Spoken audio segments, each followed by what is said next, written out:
بسم اللہ الرحمن الرحیم۔ عزیز طلبہ، اردو لازمی کے آج کے لیکچر میں آپ سب کو خوش آمدید کہتا ہوں۔ ہمارا آج کا موضوع رموز اوقاف سے متعلق ہوگا، اور ہمارا آج کا یہ موضوع ہمارے پچھلے موضوع کا تسلسل ہی ہے۔ اپنے پچھلے موضوع میں ہم نے رموز اوقاف کے معنی مفہوم اور سال دوم کے نصاب میں شامل 10 علامات میں سے پہلی 3 علامات کے حوالے سے بیان کیا تھا۔ آج کے لیکچر کی طرف بڑھنے سے پہلے مختصراً پچھلے لیکچر کے حوالے سے ایک دو بات ذہن نشین رکھیے۔ رموز اوقاف سے مراد ایسی علامات ہیں جو تحریر میں ایک جملے کو دوسرے جملے سے یا کسی لفظ کو کسی دوسرے لفظ سے الگ کرنے کے لیے استعمال ہوتی ہیں۔ کہاں رکنا ہے، کہاں کسی سے مخاطب ہو رہے ہیں، کس کو پکار رہے ہیں، کسی کا قول بیان کر رہے ہیں تو اس کو کس طریقے سے بیان کرنا ہے، اس کی تفصیلات پچھلے لیکچر میں نے بیان کی تھیں۔ اور پچھلے لیکچر میں ہم نے 3 علامات کے حوالے سے بات کی تھی: سکتہ، وقفہ، رابطہ۔ سکتہ مختصر ٹھہراؤ، اسے وقفے خفیف بھی کہتے ہیں، یعنی سکتہ کا دوسرا نام وقفے خفیف بھی ہے۔ وقفہ سکتہ سے زیادہ ٹھہراؤ، اور اس کا دوسرا نام نصف وقفہ بھی ہے۔ اور تیسری علامت تھی رابطہ، وقفہ سے زیادہ ٹھہراؤ، اسے وقفے لازم بھی کہتے ہیں۔ یعنی ان 3 علامات کے حوالے سے ہم نے پچھلے لیکچر میں بات کی تھی۔ اپنے آج کے لیکچر میں ہم سال دوم کے نصاب میں شامل باقی علامات کے حوالے سے بات کریں گے، جن میں ختمہ، سوالیہ، تفصیلیہ، ندائیہ، واوین، کوسین اور خط کی علامت شامل ہے۔ آج کے لیکچر میں ہم ان پر بات کریں گے۔ ختمہ، ختمہ کی علامت ایک ڈیش کی شکل میں ہے۔ بھرپور ٹھہراؤ کہتے ہیں ختمہ کو، وقفے مطلق، یعنی اس کا دوسرا نام وقفے مطلق بھی ہے۔ بھرپور ٹھہراؤ یعنی رک جانا۔ عبارت میں جس جگہ پہ یہ علامت ہوگی تو اس سے مراد ہے کہ یہاں رکا جائے گا۔ کسی جملے کے اختتام پر یہ علامت لگائی جاتی ہے، یعنی جہاں جملہ ختم ہو رہا ہے وہاں یہ علامت لگائی جائے گی۔ مخففات کے بعد ختمہ کی علامت استعمال ہوگی، یعنی کسی چیز کا پورا نام ذکر کرنے کی بجائے جو مختصراً اس کو بیان کیا جاتا ہے چند لفظوں میں، چند حروف میں، اس کو مخففات کے بعد بھی یہ علامت استعمال کی جائے گی۔ ختمہ کے بعد تفصیلیہ، کسی بات کی تفصیل بتانے سے پہلے تفصیلیہ کی علامت استعمال کی جاتی ہے۔ یعنی عبارت میں، جملے میں کسی چیز کی تفصیل بیان کرنے سے پہلے یہ علامت استعمال کی جائے گی۔ حسب ذیل یا درج ذیل کے الفاظ کے بعد بھی یہ علامت استعمال کی جاتی ہے۔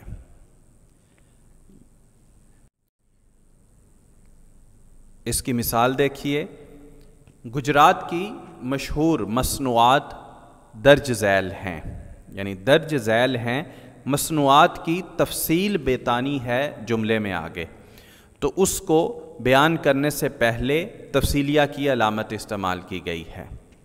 تو گجرات کی مشہور مصنوعات کی تفصیل بیان کرنے سے پہلے تفصیلیہ کی علامت جملے میں بیان کی گئی ہے۔ تفصیلیہ کے بعد اگلی علامت ہے سوالیہ۔ یہ آسان ہے، ہر کوئی جانتا ہے۔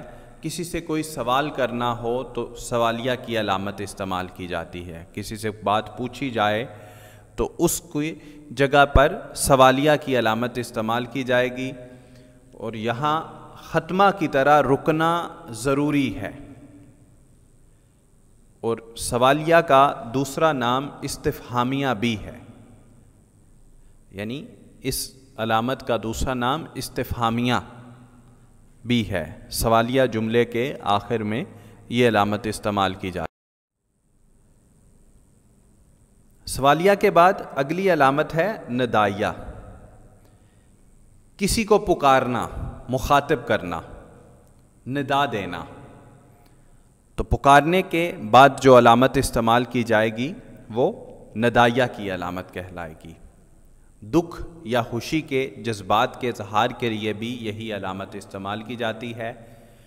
تمنا یا حیرت کے اظہار کے لیے بھی یہی علامت استعمال کی جاتی ہے۔ یعنی علامت یہی ہے لیکن اس کے 3 مختلف استعمالات ہیں: پکارنا یا مخاطب کرنا، دکھ یا خوشی کا اظہار، تمنا یا حیرت کا اظہار۔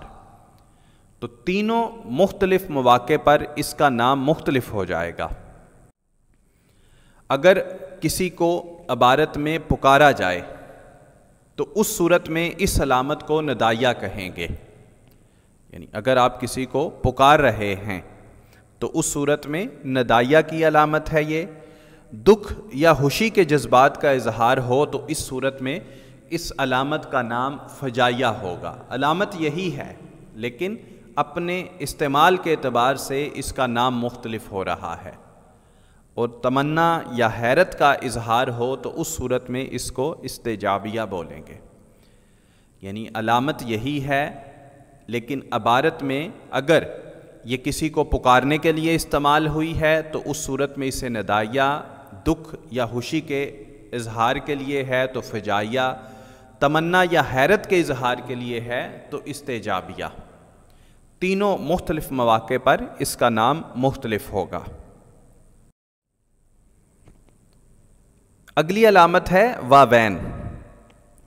عبارت میں کسی قول، اقتباس یا کسی کے فرمان کو ہو بہو اسی کے الفاظ میں بیان کرنا مقصود ہو تو اس مکمل فرمان، اقتباس یا قول سے پہلے اور بعد، یعنی اس کے شروع میں اور اس کے آخر میں یہ علامت استعمال کی جائے گی۔ جیسے حضور نبی اکرم صلی اللہ علیہ وسلم کا کوئی فرمان اگر عبارت میں بیان کرنا ہے، قائد اعظم کا کوئی قول نقل کرنا ہے تو اس فرمان یا اس قول سے پہلے بھی اور بعد میں بھی اس علامت کا استعمال کیا جائے گا۔ تو واوین کی علامت کے بعد اگلی علامت ہے کوسین۔ جملہ معترضہ کے شروع اور آخر میں یہ علامت استعمال ہوتی ہے،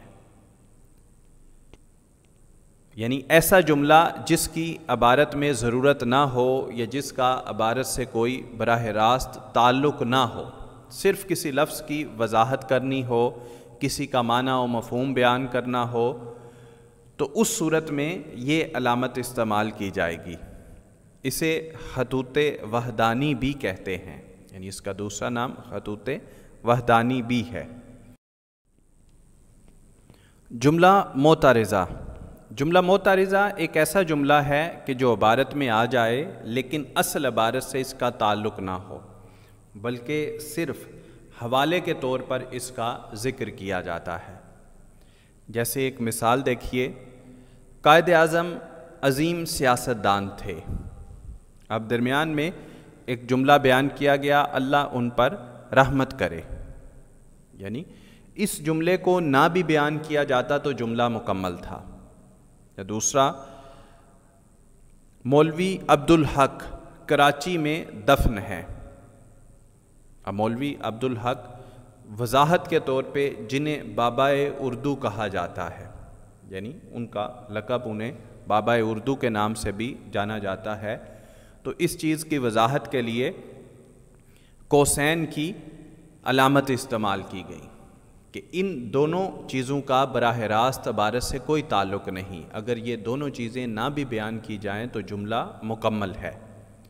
تو ایسا جملہ جملہ معترضہ کہلاتا ہے جس کا عبارت سے کوئی تعلق نہ ہو، تو ایسے جملے کے بیان کے لیے کوسین کی علامت استعمال کی جائے گی۔ اگلی علامت ہے خط یا لکیر۔ اس کا استعمال بھی کوسین کی جیسا ہی ہے، یعنی جملہ معترضہ کے شروع اور آخر میں یہ علامت استعمال کی جاتی ہے، یعنی کوسین کا یا خط لکیر کا استعمال ایک ہی جیسا ہے۔ وہ کوسین کی علامت کی جگہ پہ آپ ڈیش ایک بڑی لکیر خط کی علامت استعمال کر لیں تو یہ بھی درست ہوگا۔ اب تمام علامات کے حوالے سے چند مثالیں دیکھتے ہیں ہم۔ خواتین و حضرات، میں آپ کا شکریہ ادا کرتا ہوں۔ اب خواتین و حضرات کے بعد کون سی علامت استعمال ہوگی؟ خواتین و حضرات یعنی پکارا جا رہا ہے کسی کو، تو ندائیہ کی علامت اس جگہ پر استعمال ہوگی۔ کسی کو پکارنے کے لیے ندائیہ کی علامت استعمال کی جاتی ہے۔ دوسری مثال ہے اس نے کہا میں نہیں آ سکتا، یعنی اس کا قول، اس کی بات ہم بالکل ایسے ہی بیان کر رہے ہیں جیسے اس نے کہا، تو اس صورت میں نہیں آ سکتا کے شروع اور بعد میں کون سی علامت لگے گی؟ یہ واوین کی علامت استعمال کی جائے گی اس کے شروع اور آخر میں، کہ کسی کے قول کو ہو بہو بیان کرنے کے لیے یا کسی کی بات کو اسی کے الفاظ میں بیان کرنے کے لیے جو علامت استعمال ہوتی ہے وہ واوین کی علامت ہے۔ تمنا یا حیرت کے لیے علامت استعمال ہوتی ہے واوین، کوسین، سکتہ، استجابیہ۔ استجابیہ کی علامت تمنا یا حیرت کے لیے استعمال ہوتی ہے۔ اف کتنی گرمی ہے، یعنی دکھ یا خوشی کا اظہار کرنے کے لیے فجائیہ کی علامت استعمال ہوگی، یعنی افسوس کا اظہار کیا جا رہا ہے، پریشانی کا اظہار کیا جا رہا ہے۔ تو ندائیہ تھی کسی کو پکارنا، فجائیہ دکھ، خوشی، افسوس کا اظہار کرنا، اور تمنا اور حیرت کے لیے استجابیہ، اور خوشی کے لیے، غم کے لیے، افسوس کے لیے فجائیہ۔ آپ کا بیٹا عمر بہت نالائق ہے، اب اس کے لیے علامت عمر کے شروع اور بعد میں لگائی جائے گی کوسین کی، یعنی براہ راست ہی کسی کو کہا جائے آپ کا بیٹا بہت نالائق ہے تو اسے اپنے بیٹے کا نام پہلے ہی پتہ ہوگا، لیکن اس بات کی وضاحت کے لیے درمیان میں اس کا نام بھی لکھ دیا جائے۔ اگر نام نہ بھی لکھا جاتا تو مفہوم واضح تھا۔ مخففات کے بعد علامت استعمال ہوتی ہے کون سی؟ ختمہ۔ مخففات کے بعد ختمہ کی علامت استعمال ہوتی ہے۔ تو آج کے لیکچر میں ہم نے سال دوم کے نصاب میں شامل رموز اوقاف کی 10 علامات کو مکمل کر دیا۔ آپ اس کا معنی، مفہوم، اس کا استعمال مثالوں کے ذریعے سے اپنی کتاب میں بھی دیکھ سکتے ہیں، ڈھونڈ سکتے ہیں۔ ٹیکسٹ بک میں ہر صفحہ پر آپ کو اس کی مختلف مثالیں مل جائیں گی۔